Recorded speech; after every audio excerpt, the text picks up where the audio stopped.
Labadiena. Šiandien tiek Azijos, tiek Europos regiono biržose vyravo pesimistinės nuotaikos. Pasirodantis pranešimai, kad bankams bus mažinami reitingai, o gilėjanti recesija vis daugiau palieka neigiamų ženklų, tempia akcijų kursus žemyn. Sumaišties įnešė General Motors pranešimas, kad kompanija žada uždaryti gamyklas Europoje. Taip išaugs bedarbių skaičius. Rinkos dalyviai net nesureagavo į Vokietijos investuotojų pasitikėjimo indekso pagerėjimą. Kritusi žaliavų kaina gerokai paveikė energetikos, kalnakasybos, naftos kompanijų kursus. Pabaltijos akcijų biržoms nuotaikas diktavo užsienio rinka. Rinkose siaučiant labiau prastoms nei geroms naujienoms, investuotojų labiau linkė atsitraukti ir stebėti viską iš šono. Vilniaus vertybinių popierių biržos indeksas sumenko virš 2%. Jau nuo prekybos pradžios prastas nuotaikas diktavo biržos indikatoriumi laikoma TEO LT, kurios kaina krito iki 1,28 litų.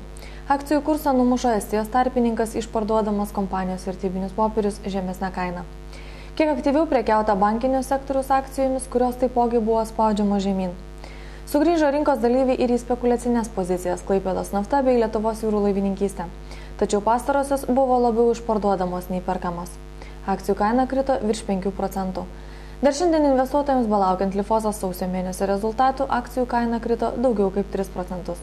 Panašu, kad rinkos dalyviai nesitikė gerų žinių, juolab, kad didžiausias trąšų gamintojas Yara International jau pranešė apie patirtus nuostolius. Nuo iš viso vertybinių popierių buvo perleista už 2 milijonus litų. Kaimyninės Latvijos vertybinių popierių biržos indeksas krito 1,36%.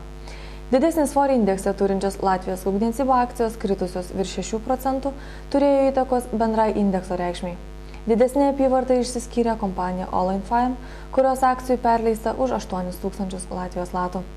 Talino vertybinių popierių biržos indeksas garmėjo 1,69%.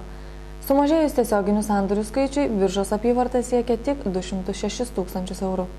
Aktyviau prekiauta virš 2% kritusiomis Tallinn Group ir Estijos Telekomo bei iki 0,60 eurų smuktelėjusios Olympic Entertainment Group akcijas. Šiandien naujienų tiek, viso geriausio.